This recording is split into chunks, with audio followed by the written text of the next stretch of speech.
सभी ने शांति के सागर में समाने का अनुभव किया।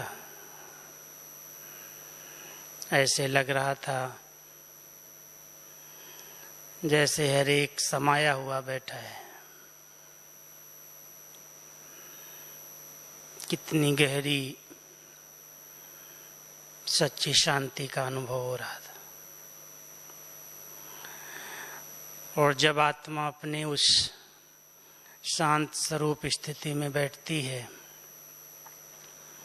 तो चारों तरफ शांति का आभा मंडल बन जाता है। उसके वाइब्रेशन फैलने लगते हैं। हम सबका यही वर्तमान समय का अभ्यास अनेक आत्माओं को सच्चे सुख की, शांति की अनुभूति कराता है। मीठे बाबा ने भी सेकंड में इस शरीर से डिटैच होने की ड्रिल हम सबको सिखाई है। ऐसे लगता है ये अलग है, मैं अलग हूं।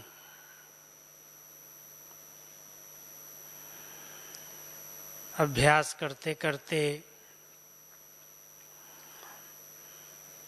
सेकंड कहने में आता है, लेकिन बैठते ही ऐसे अनुभव होता है ये अलग है, मैं अलग हूं। आत्माभिमानी स्थिति, जिस आत्माभिमानी स्थिति से अव्यक्त मिलन का सच्चा सुख ले सकते हैं। जो आज बाबा कह रहे थे, व्यक्त द्वारा अव्यक्त मिलन के अनुभव को सभी पसंद करते हैं, भाग भाग करके आते हैं कि बाबा से सन्मुख जाकर के व्यक्त में मिलें। लेकिन अव्यक्त द्वारा अव्यक्त मिलन अव्यक्त स्थिति में रह करके मनाया जाए। बाबा ने आज से 40 साल पहले प्रेरणाएं दी हैं। अभ्यास करो, मिलन तो अंत तक चलता रहेगा। जब तक प्रत्यक्षता नहीं हुई है तब तक बाबा का मिलन चलता रहेगा। लेकिन व्यक्त द्वारा मिलना, उसकी अनुभूतियां अलग हैं। अव्यक्त मिलन का अनुभव हो जाए,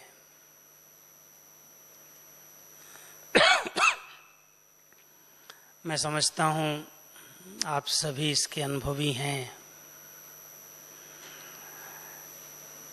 बाबा के दिव्य नेत्रों से, बाबा के मुस्कुराते हुए चेहरे से, उस लाइट और माइट स्वरूप में जो अव्यक्त रूप में बाबा विराजमान हैं, अव्यक्त वतन में,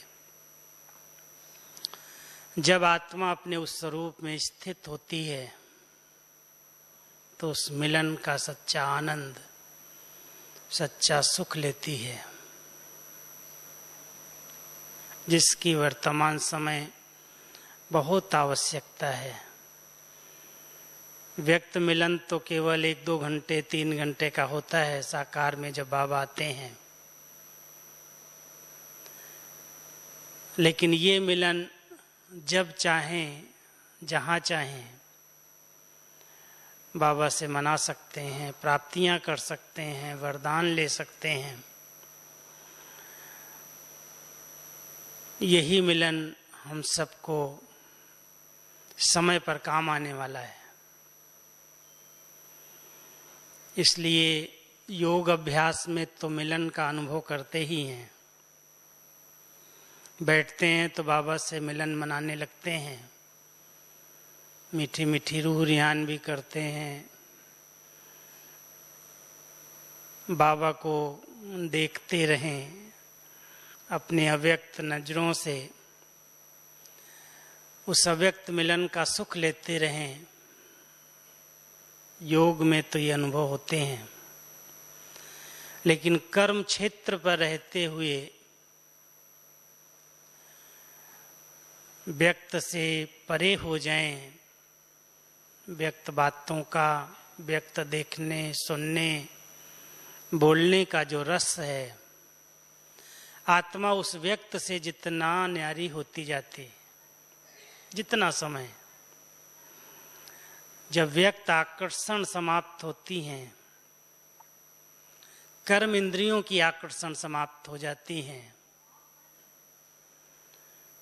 तो अव्यक्त मिलन का आनंद आने लगता है। ऐसे लगता है ये सुख, इसमें आत्मा समाई रहे, बस बाबा से ही सुनता रहूं, देखता रहूं, मीठी मीठी बातें करता रहूं। ऐसे अव्यक्त मिलन के लिए व्यक्त बातों से मुक्त रहना।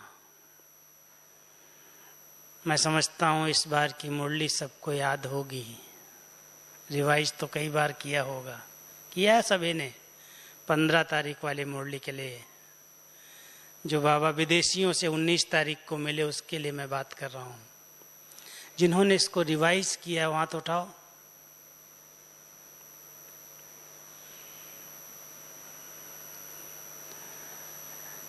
बाबा की मुरली सुनी, होमवर्क बाबा ने दिया, 5 मुख्य बातों पर बाबा ने ध्यान खिंचवाया था। कईयों ने उसका चार्ट बनाया है। बहुत अच्छा पुरुषार्थ रेस कर रहे हैं, उसका सार भी अपने पास कईयों ने नोट किया है, मेरे पास भी नोट है। क्योंकि बाबा जब इस सीजन में अभी 10-11 बार हम सबसे मिलेंगे, तो जो गैप का समय है वो हमारे विशेष पुरुषार्थ का समय होता है। तो आत्मा व्यर्थ संकल्पों से कितना मुक्त रहती है। कल किसी ने प्रश्न किया, व्यर्थ है क्या? हमने कहा इसका भी स्पष्टीकरण देने की जरूरत है क्या?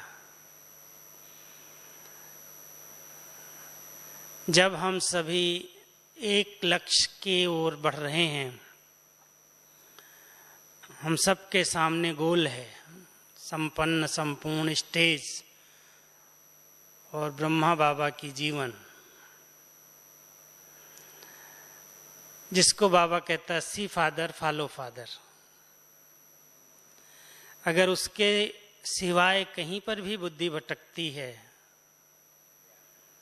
कहीं भी ताक झांक होती है, ताक झांक समझते हैं, ताकना झांकना, ये क्या करता है, ये क्या करता है, इसने क्या किया, उसने क्या किया, यहाँ क्या चलता है, वहाँ क्या चलता है, ये ताकना झांकना जहाँ पर भी है वहाँ ही व्यर्थ है। व्यर्थ समाप्त हो जाए, आत्मा समर्थ शक्तिशाली अपने आप बन जाएगी। और बाबा देखता है कि अभी तक बहुत व्यर्थ है, जिन बातों से कोई भी लेन देन नहीं, कनेक्शन नहीं, उस पर भी प्रश्न उठ जाते हैं। क्यों, क्या, कैसे, ऐसे क्यों हुआ, ऐसे कहाँ हुआ, कब हुआ, किस लिए हुआ। जितने भी प्रश्न हैं उन सब प्रश्नों में उत्तर में व्यर्थ है। अगर हम सबको बाबा ने स्वयं की पहचान, बाबा की पहचान, ड्रामा की पहचान, यथार्थ दी है, और आत्मा अपनी उस फुल स्टेज पर रहती है, जिसको आज बाबा ने एक बड़ा अच्छा शब्द दिया रिवाइज कोर्स में, युक्ति युक्त संपन्नता। ध्यान गया होगा, इच्छा मात्रम अविद्या की स्टेज माना युक्ति युक्त संपन्नता। संपन्नता है, भरपूरता है, लेकिन युक्ति युक्त है। कितना मैं आत्मा ज्ञान रत्नों से निश्चय से, प्राप्तियों से फुल हूं, नॉलेजफुल, सक्सेसफुल, संपूर्ण स्टेज की समीपता, 3 बातों में बाबा ने सुनाई। जब संपूर्णता आ जाएगी जो, तो संकल्प भी सिद्ध होने लगेंगे। जो सोचेंगे वही होगा। आत्मा सिद्धि स्वरूप बन जाएगी। सोचना ही वो है जो होने वाला है। जो होने वाला वही सोच चले, वही संकल्प चले, और कोई संकल्प ही न चले। ये समीपता, बोल भी वही निकलेंगे जो होने वाले हैं, सिद्ध होने वाले हैं। कर्म भी ऐसे ही होंगे जिसमें सफलता समाई हुई है। उस स्टेज तक आत्मा पहुंच जाए, वो तभी होगा जब व्यर्थ समाप्त होगा। जब तक व्यर्थ देखने, सुनने, बोलने की आदत है, और व्यर्थ हमेशा ही अधिक होता है, ज्यादा होता है। जो अधिक बोलता है, बहुत टॉक करता है, बहुत आवाज में आता है, बहुत बातों के विस्तार में जाता है, वो कहीं ना कहीं व्यर्थ होता ही है। इसलिए बाबा ने हम सबको व्यर्थ को समाप्त करने के लिए विशेष होमवर्क दिया कि इसमें समय भी आपका जा रहा है। संगम का इतना अमूल्य समय व्यर्थ के चिंतन में, व्यर्थ की वार्तालाप में, ये हुआ, ऐसा हुआ, उसने किया, इसने किया, पर चिंतन, पर दर्शन, पर मत, ये सब व्यर्थ की परिभाषा है। और हम सबको बाबा ने इन सब से मुक्त रहने की प्रेरणा दी। बच्चे कुछ भी नहीं देखो, जो तुम्हारे काम का है, जिसमें तुम्हारा कल्याण है, जिसमें सबका कल्याण है, वही संकल्प चलें। तो सबसे पहली बात हर एक ने चेक की होगी, न की हो तो 2 दिन चेक करना, विशेष 2 दिन भी चेक करके देखो कि 48 घंटे के अंदर कितना समय व्यर्थ संकल्पों में जाता है। अपने प्रति भी कई प्रकार के व्यर्थ संकल्प चलते हैं। कई आत्माएं अपनी कमजोरियों का भी चिंतन करती रहती हैं, मैं ऐसी हूं, मैं ऐसी हूं, मैं ऐसी हूं। उन कमजोरियों का भी चिंतन न हो। जैसा बाबा बनाना चाहता, मैं ऐसी बन करके दिखाऊं, बन जाऊं। एक लक्ष्य ऊंचा रख करके अगर हम सब दृढ़ता से पुरुषार्थ करें, तो दूसरी बात बाबा ने कही, दृढ़ संकल्प की श्रीमत की लगाम। ये लगाम ऐसी है जो व्यर्थ को कंट्रोल कर सकती है, क्योंकि कहते हैं मन घोड़ा है, अगर लगाम हाथ में नहीं होगी तो कहीं ना कहीं गिराएगा, व्यर्थ इधर उधर ले जाएगा, भटकाएगा। जो कभी सोचा भी नहीं होगा ऐसे ऐसे संकल्प दिलाएगा। इसलिए श्रीमत की लगाम बहुत टाइट चाहिए। जो बाबा ने हम सब के लिए श्रीमत की लकीर खींच करके दी है, जो मर्यादाएं बना करके दी हैं, अमृत वेले से रात्रि तक के लिए, कोई भी ऐसा बाबा का बच्चा नहीं है जिसको श्रीमत का पता न हो। खाने पीने, सोने, रहने, पहनने, सब की श्रीमत है। कर्म की भी है, व्यवहार की भी है, चिंतन की भी है, चरित्र की भी है। हर बात की श्रीमत बहुत विस्तार पूर्वक हम सब सुनते आ रहे हैं। बाबा की मुरली में, साकार मुरलियों में बहुत स्पष्ट हर प्रकार की श्रीमत है, रेखा है।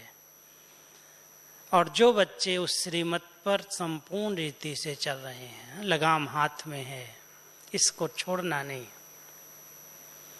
मन अपने आप व्यर्थ से मुक्त हो जाएगा।